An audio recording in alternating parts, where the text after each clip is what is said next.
What's up, everybody? Welcome to CFP Talks. My name is Joe Nissim, and today we have an awesome episode for you. Now, CFP test anxiety is something that none of us want to talk about. We don't want to acknowledge it. It stinks. It feels bad. None of us want to deal with it. However, if you're going to go in and successfully tackle this exam, it is something you are going to have to deal with eventually. And in today's episode, me and Raman start talking about what this feels like, the pressure, the stress of this exam, doing this with a full-time job, doing it with family and work obligations that are piling up, and then how that translates into sometimes panicking on exam day. We're going to talk about how you guys can prep, how you can manage this anxiety, how you can work through it, especially leading into exam day. And all of these things are here for you in this episode, so please make sure to watch it all the way to the end. Now, as always, we have some wonderful offers for you under this video. Number one, our Q Bank that we use in this course is available for you on a 7-day money back guarantee, meaning if you don't like it for any reason in the first week, send it back, no problem. We'll give you your money back, no questions asked. The second thing we have for you is an assessment link. If you want to join any one of our classes, our fundamentals and or our large group class that we work, that Raman and I instruct, you are welcome to sit down with me. We'll spend 30 or 40 minutes together going through, learning a bit about you and showing you how our classes work and deciding if you are actually truly a good fit for one of these classes. Now, finally, please make sure you are liking and subscribing to this channel. This is how we know this content is hitting with you guys. This is how we continue to bring you the content that you guys are looking for and insights on this exam and insights into this process. So please make sure to hit that like and subscribe button, and let's make this next attempt your last. What's up, Raman?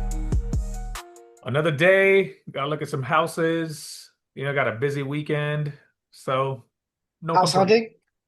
Yeah. But it's like one of the Man, most exciting yet slash stressful processes, just to go down and look at houses but gotta do what you gotta do. it is. I don't love that process. I don't. Yeah. I don't particularly love moving either. I think it sucks. I just Yeah, hate it's packing it's stuff. it's definitely like a stressful factor. I agree. Like moving is not fun. Moving is not fun because you just did a And move look, like few months back, no? yeah, I moved a couple months ago. We did it like in a weekend where we slowly packed everything starting on a Monday, and then we packed stuff on Monday, Tuesday, Wednesday, Thursday, and we only moved down the street, so we were carting stuff back and forth. And we hired some movers for a couple of hours to help us move some of our bigger things. But setting everything back up, like moving it, setting it up, moving it, setting it up, moving, setting it, oh, it was just a pain in the butt. I feel like moving like in a shorter distance where you have to just walk back and forth is more Worse. cumbersome than like a long Yeah. distance because then you just move everything into like one area, right? Then you just slowly like you don't have to go back and forth a lot. Like literally the back and forth. I was like, oh, this is gonna be great. We can cart everything. I was like, I really wish if we just put everything in a truck, moved it, put everything in, and then we could just unload it all, do it at once. I think the back and forth, I was exhausted. Like that Yeah. Monday, I was like, my back was so stiff. I'm like, I never want to do this again. Like I'm Yeah. too old for this shit. I can't be moving 50, 60 pound boxes no more. I'm not 22. Yeah. I'm not looking forward to this move, but it's gonna be nice. We have to do this move. It's good for the family. Good for the family. Yeah, well, and you didn't have a baby last time you moved, did you? Or you did? She was pregnant, and the crazy thing is, so we moved in February and our baby was delivered on January 30th. So I did all the move by myself and I was sick. Oh man, I remember that. It was during the March exam Yeah, cycle. it was during the March exam and it Yeah, was during the March exam. yeah, Yeah, that was a yeah. fun little event, man. Yeah. Yeah, that's a fun little week, huh? It was. I didn't even remember any of that. And plus, she was so pissed off too because, we just had a baby and I'm not there and I got sick. Yeah, it was. Ah, what a mess. Yeah, yeah. But you But live to tell the tale. yeah, exactly, right? What doesn't kill you makes you stronger. Well, speaking of being anxious and let's talk a little bit about CFP exam anxiety. Um, we deal with this a lot, right? We have our students and especially in our group classes, they'll email us. Sometimes we'll chat with them. Sometimes we'll chat with them after class. And what's always interesting to me is that when we have students who stay after class, it's rarely for a content reason. It's rarely Yeah. like, oh, I'm just not getting this. It's like, oh my God, am I gonna be okay? Holy crap, I'm struggling. This is happening. This is happening. And then this is happening at work and this is happening at home. How do I deal with this? And I think that, the toughest part of this process is doing it with a full-time job. It's hard. Yes. Like there is nothing to me that is like endearing about the process of you are studying for a massive exam. You haven't studied in a long time. Um, Now you have to add it to what's probably seemingly a full plate already. If I get an hour a day to myself, and now that's dedicated to CFP plus some, because I got to take away from other parts of my life. Maybe that's my family time. Maybe that's my time with my spouse. Maybe that's work time. It's a lot. It's mentally and physically draining to have to be in that routine where it's not like, hey, if I'm having a rough day and the only thing I have to do after work is go to the gym, I could come home, finish my responsibilities at work, skip the gym that one day, come home, take a nap, or come home and spend an hour just by myself before everybody gets home. And I can just kind of decompress and get myself distressed and then continue on with my week. You have that option when you're feeling stressed normally, but now you no longer have that option. Hmm. You're stressed, you're tired, you're cranky, you're in a bad mood, you had a shit day at work. You still got to come home and study. You still got to sit at work at late and study. You have to study day in and day out. There's no choice. It's a lot. It's a lot of Yeah, I mean, stress. I've had students like cry. They're just so Yeah. exhausted. They're just like cried. They're like, it's too much, And thing is, the CFP exam requires a certain type of sacrifice in your life. But the thing that we have to understand and remember is that it's never going to happen again after you're done gone through with it, Mm. right? So if you put in that effort and you know that okay, this is temporary pain, right? You know that you'll look back and you'll thank yourself. And I think that's one of the reasons why the CFP designation is so highly looked at is because of the grind that goes into taking the CFP exam. Not just studying for the CFP, the education, you know, curriculum, but the Mhm. actual process of studying for the exam. What do you think is harder, the curriculum or the process? Well, the CFP curriculum is, I mean, anybody could do it, and I mean, it's not that hard because thing is like there's a lack of discipline with instructors. It's not like properly regulated. I feel like I hear like a lot of nightmare stories about the curriculum, depending on where you go. A lot of the people do the self-directed study, and I there's no time frame around that, so it's very relaxing Mm. environment. But the actual prep for the exam, I'd say, is 5 times harder than the actual studying for the education curriculum. So you think the process is harder than the content? Yes, I would say so. I agree with that. Yeah, Because think about it from an instruction standpoint. I think if you gave you or me enough time with a student, I can help you understand anything. right, I can't make you study outside of class though, right. right? So, and I think that's the harder part is I think for any of us with anything, I think if you ask anybody who's achieved anything where they've had a moderate to a high level of success in their life with anything. If you ask somebody, how did you lose all the weight? Right? If you see somebody, you haven't seen them in a while, they lost 30, 40 pounds. They look like a new person. How'd you do it? I cleaned up my diet and I went to the gym every day. Simple, not easy, Mhm. but simple. And what, somebody won't tell you in that process is there was a lot of days I didn't want to go to the gym. There's a lot of days where it said I had to do 30 minutes of cardio, and at 10 minutes in, I wanted to quit. I didn't want to do it. I had a shit day. My body hurt. My muscles were sore. I just didn't want to do it. And that's the harder part of the process, right? Think about, I even think about my own dieting. The worst thing that you can do is put a grilled chicken with vegetables and rice in front of me on a weekend. I could do it Monday to Friday, but then you make me do that on a Saturday. I'm like, oh man, I want a pizza. I want to go out. I want to have a nice steak. I want to have French fries. But it's that discipline that is the hardest part. I think that's the hardest part for any of us because by Friday night, I'm drained out. That's it. Like, Right. I don't got any more discipline in me. Like, see you on Monday, let me relax, recharge my batteries, and come back. And then I can do this whole process all over again. Now, this exam is demanding me to do it, especially when I don't want to.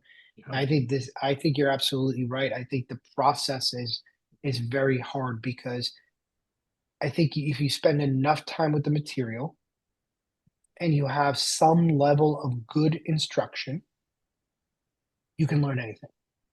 Oh yeah. Yes. I agree. I mean, CFP is tough, right? But once again, if you have a good process in place and a discipline, and then you understand that, okay, I'm anxious, I have this anxiety, but it's okay. I'm gonna be fine. Like that's one of the things to think about is a lot of people and I've met so many like talented people, they'll go in and fall short or pass on the CFP exam and just kind of like, wow, why? Like what happened? Like you were doing so well. And it's just kind of like, I panicked. Mm, Hey, I the lights panicked. get bright. Yeah, I panicked. And thing is, if you don't start dealing with that anxiety now and dealing with those emotions now in a sophisticated manner, you're gonna still panic on the exam and you're gonna like screw up. Versus if you know that, okay, you know what? I know I have this anxiety. I'm gonna go and we've had students like that. They're like, oh, like they're freaking out. I'm like, all right, you done? Now go back and study, right? Yeah. I just meant, and now they can apply that same mindset going in, like, okay, I'm panicking, but like, you know what? Let this just pass for a second. I'm not gonna act on it. Let this anxiety just go through. Mm. Now attack. I agree. I think, there are ways to deal with this anxiety, and I think the way to do it is not suppress it. Yeah. I think that's the fastest way to make yourself panic two, three, four times as much as you would normally. So I think number one, don't suppress it. And two, acknowledge that you're going to be nervous. You're going to go into the exam and you may putter out and panic for a couple of questions. It's going to happen. You have to accept it. And the more that you're willing to accept it, the more likely you are to be able to not just overcome it, but actually be able to tame it a bit. And and the thing is like 8 out of 10 people that come in and do an assessment with me tell me that they're a bad test taker and that they get anxious in the exam room. All of us do. There is nothing that is more nerve-wracking than sitting there staring at a computer, dead silent, with construction headphones on in a cold or hot and smelly Prometric center where all you're doing is just you and the test. It's light, it's a single spotlight on you, Yeah. right? It's like you're the guitar solo and everybody's got eyes on you and you're the only one in the room that everybody is watching. That is nerve-wracking. And I think the more that you try to suppress that and go, it's not nerve-wracking. Yes, it is. Just let's just all acknowledge it. It's nerve-wracking. Now you got to learn how to deal with it. And in my opinion, the only way to learn how to deal with it is rehearse it Yeah. and build it into your study plan because there's no way around it. Okay. Anxiety is not a thing that I just get to fold up in my pocket and put it away. Say, no anxiety today, guys. Sorry. We're Yeah. closed. The anxiety store is closed. Right. It's one of those things that I think that the more serious your prep is, the more likely you're going to get comfortable with those nerves. And that's the only way that they dissipate. It's like, you know, I remember walking into my first meeting that I ever went to, and I went with one of my senior partners. And I remember being in the room and I was all quiet and fucking nervous because I'm like, please don't ask me a question. Please don't ask me a question. Please don't ask me a question. I don't want.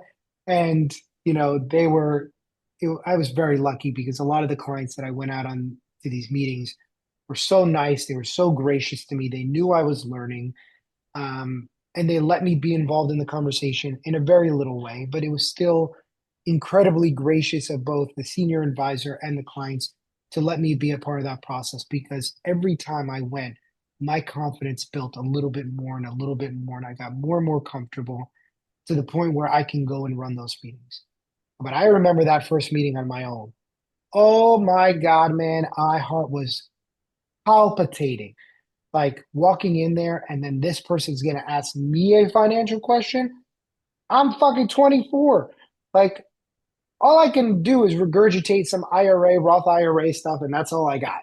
Please don't ask me anything beyond that. And you get through it. And then you go out and you do it a second time and you get through it and you mess up and you do it the third time. And, you know, do you get nervous anymore going into client meetings? It's so funny when you said that. I was thinking about my fidelity days when I had my first few meetings, and I was just so nervous. Yeah. And now it's just kind of like you just talk to people. I'm not in Mm, a. I'm just talking to people. Like I'm like, what's going on? I have a client. Actually, I have a prospect meeting today. Later on this afternoon, I'm like, hey, what's up? How can I help? Like it's just yeah. you built that confidence. Now sometimes I remember like forget that part. I remember like I would start seeing eventually I would start meeting clients who were like, $2, $3 million clients, portfolios. And I'm like, oh my God, like this is not even my client. I'm a service advisor and they want me to meet this. Like, what if I mess up? And that anxiety, once again, to your point, Joe, it's going to come, right? That's just the nature of the beast. It's how do you tame it? How do you understand it? What do you react to it? Right? Mm, And I think that's the similarity between the anxiety of what you have with the client versus taking the exam is if you're the type of person you're studying for the CFP, but you've been meeting clients for the longest time and you don't get an anxiety out of that, this is no different, right? You've had anxiety at one point working with the clients in the past. What did you do differently? Did you act on those anxious moments and started saying random stuff, shit hopefully your not. pants, And if or you did, you learn pretty quick. I probably should have did yeah, that. yeah, exactly. Oh, Or do you just be like at this point, like, okay, you know what, this is a big complicated situation. Let me breathe. Let me understand what I'm looking at. Let me just be able to quantify my emotions and be like, okay, like this is fine. I know how I'm feeling. I'm stressed. Let me just take a little bit of breath. It's gonna be okay. I know. And then I would I would highly recommend that start telling yourself what you've been doing. I've been studying. mm, I've been doing all this thing every single day. I know I'm prepared. Bring that anxiety down, right? mm. Attack the test. And then the crazy thing is, as you're taking this test, anxiety is going to start building up again. Building up. It's like a Yeah, pressure cooker, right? It's a pressure cooker. It's yeah, going to keep building up again. What do? It's okay. I'm going to be fine. I'm studying. Yes, I got two questions that were hard. I got another 100 plus questions to go. yeah, Don't focus yeah, on the and two. yeah, and I was my thing was when I would get anxious taking tests was one question at a time, One one question. question at a time. I mean, do you remember your first CFP tutoring session? With like on my own when I started working with you. No, on your own. Oh my God. Like, I mean, I didn't even know what I was doing at that point. I feel like I was probably a bumbling moron. Like every now and then I keep, I record our like tutoring sessions and I'll go back and I'll watch a tutoring session from 2020. And I'm like, this is horrifying to watch. Like, what was I doing? I could have explained this so much better. What was I doing? Oh my God, what was I thinking? And like, you look back at that and it's really, and at the time and this was me like into my tutoring career for a little bit too. So it's not like I was fresh, but you can tell when I was teaching something new that I was stumbling and bumbling and fumbling a little bit. And I remember just as time goes on, you start to get more and more confident where you not only learn the things to say, but you learn the things not to say to confuse people. And the same thing we learn in our financial planning practice. Sometimes you will say certain things, and sometimes you're going to learn to reserve that comment and keep it to yourself because my job is not to make the client nervous or anxious. We're trying to deliver a service and we're trying to do it in a way that they can feel comfortable doing so. So, but the thing is like the nerves never went away. They went away Yeah. slowly, but it wasn't like there was anything that I could do to avoid it. It's a rite of passage. My number one solution, and this is the only thing that I'm going to tell you guys today, is every practice exam that you do, treat it like the exam. Yeah. Because if you go in with that notion, and if this is not I'm just doing this for practice, you're gonna push your anxiety all the way up because all you're doing is delaying the inevitable, which is I gotta take an exam. It has to be with not answers showing every time that I take a test. It has to be timed, and I have to finish it in a certain amount of time. That's the way you're gonna get rid of it because now just like anything else that's new or anxiety ridden, start to get used to it. Things slow down. You're able to see things more clearly. You start focusing one question at a time, but you have to give yourself that opportunity to succeed. And if you're not putting yourself in the pressure cooker in practice, the exam will kill you. Yeah. But if you do it in practice, then the exam is going to feel easier than what you did in practice. I agree 100%. And one thing I would like to add to that is stop saying negative things to yourself. It's okay. You don't tell yourself, oh my God, I'm going to fail this test. Oh my God, I'm not ready for this test. All those negative emotions that you like, remember, you're listening to yourself. Mm, You are listening to yourself, whether you like speak it out loud or whether you think of it. Your body, your mind is listening to you. And the moment you start saying all these negative things like, oh, I'm not ready for it, or oh my God, I can't believe I got these questions wrong. Oh shit, I'm going to fail this test. If you're going to tell yourself you're going to fail this test, you're going to fail this test. mm, Well, and that's one of the things is I did differently the second time around, and I do that with every exam moving forward. Is I don't say anything negative to myself. I took the EA part one a couple of months ago. I'm still studying for the second one, but yeah. the thing is, when I went to go take the EA one, I was like, let's go. I didn't say like, oh shit, I'm not ready for it. Like, oh, I'm like fully not.